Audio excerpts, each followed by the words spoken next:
Welcome to Masters of the Air Talks. I'm Melanie Davis here with John W. Peace, and this is a new series we're calling Celebrities in the Air.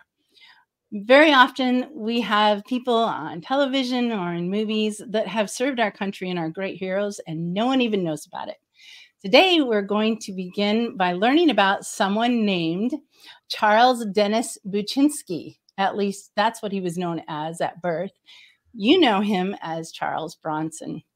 He was born in Pennsylvania in 1921 as the 11th child in a Roman Catholic family that was very poor. In fact, at 10 years old, he began mining coal, and he worked in the coal mines for 12 years because his father had passed away and he was supporting the family.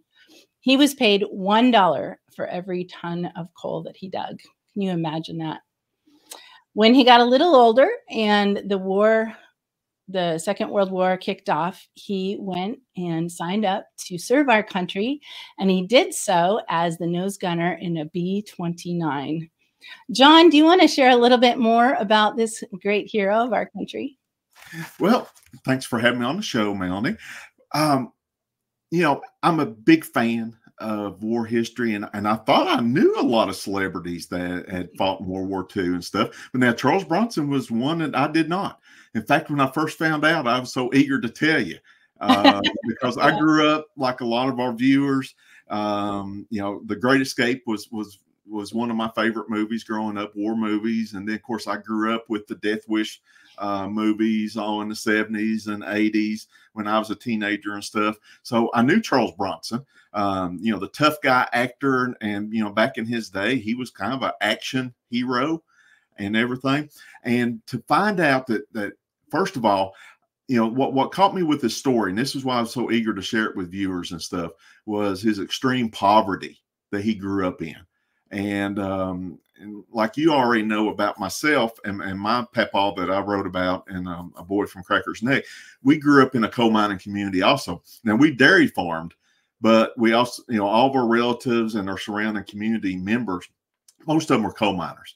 And when I grew up hearing stories about, you would actually start working as a young person that young, especially if you had a father that died, because a lot of times you lived in company housing.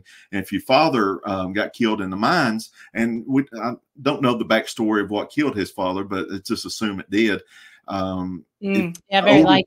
Yeah. One of the sons had to take his place so your family could stay in the house.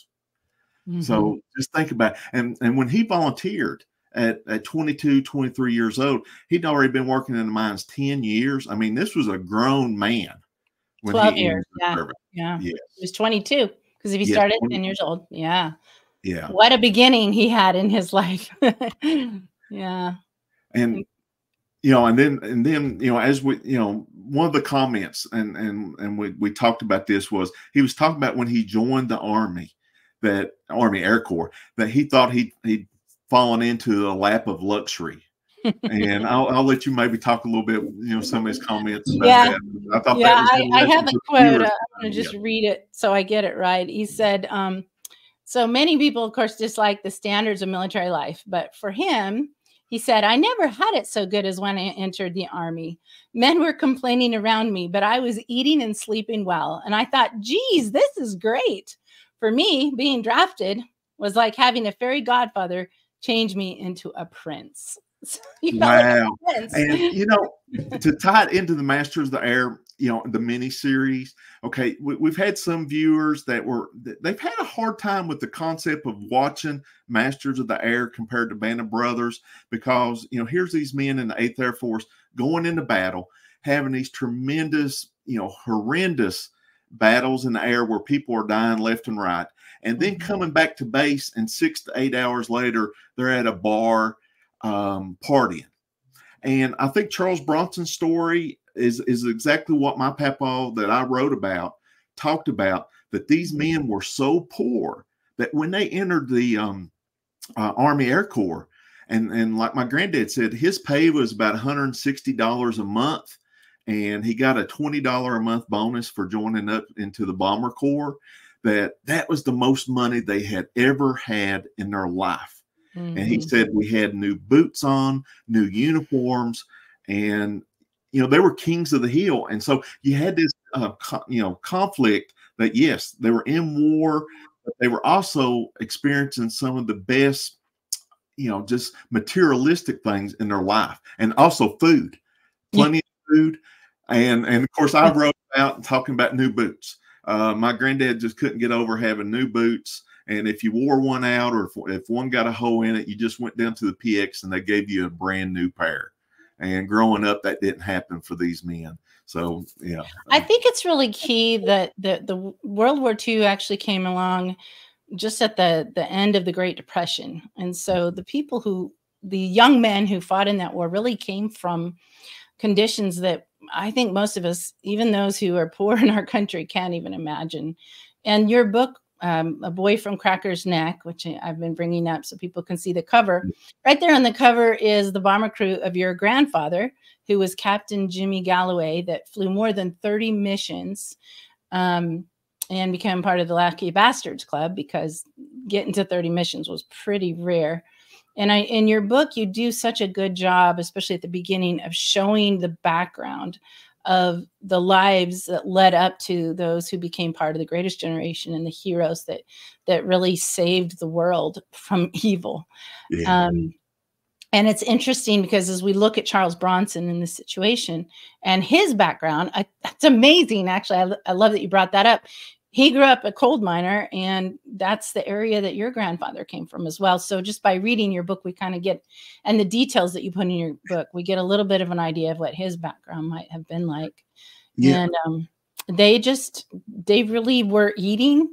You write in your book how they'd still stuff their pockets with food and take it back to the barracks because they weren't used to having enough food to eat. And so in a way, it became very a lap of luxury while they were in grave danger. Well, and I also wrote about another character in my book, Coach Stallard, Virgil Stallard, and he was in the invasion of Normandy. And, after the movie Saving Private Ryan came out, I went by and saw him a few weeks later, and I talked to him about that movie, and, and I asked him how it was. And he said, son, that movie was spot on. And, I got, a little bit worried about, you heard stories about World War II veterans getting some PTSD flashbacks and stuff. And I said, well, Coach, did it kind of bother you? And he looked at me so seriously, with no bravado, no ego. And he said, son, the only thing I can tell you is the day after D-Day, I'm sitting in a foxhole. I had plenty to eat and brand new boots on my feet. He said, if it hadn't been for the killing, it wouldn't have been half bad. And, he was just saying that I mean, could you imagine? And you saw killing, and I would imagine the being killed, but he was too macho to say being killed. So he just did the killing, huh? Yeah. Yeah. Going back to Charles Bronson, he flew as a nose gunner in a B-29 out of Guam, where your grandfather was flying out of England. I think it would be interesting to compare how dangerous it was flying out. I'm sure it was dangerous, but maybe not quite as much as flying over Berlin or those places where you had the flak and the jet, the fighter jets and fighter planes. And another interesting thing about Charles Bronson is he actually had a GI Bill from his service to our country that he used to go to an art school that led him eventually to becoming the very famous actor that he did. So it's just really interesting to just take a look at who has served our country and needs a little credit for that. So that was fun. Thanks so much for bringing him to our attention, John. Oh, thanks for having me on. Appreciate it, Melanie.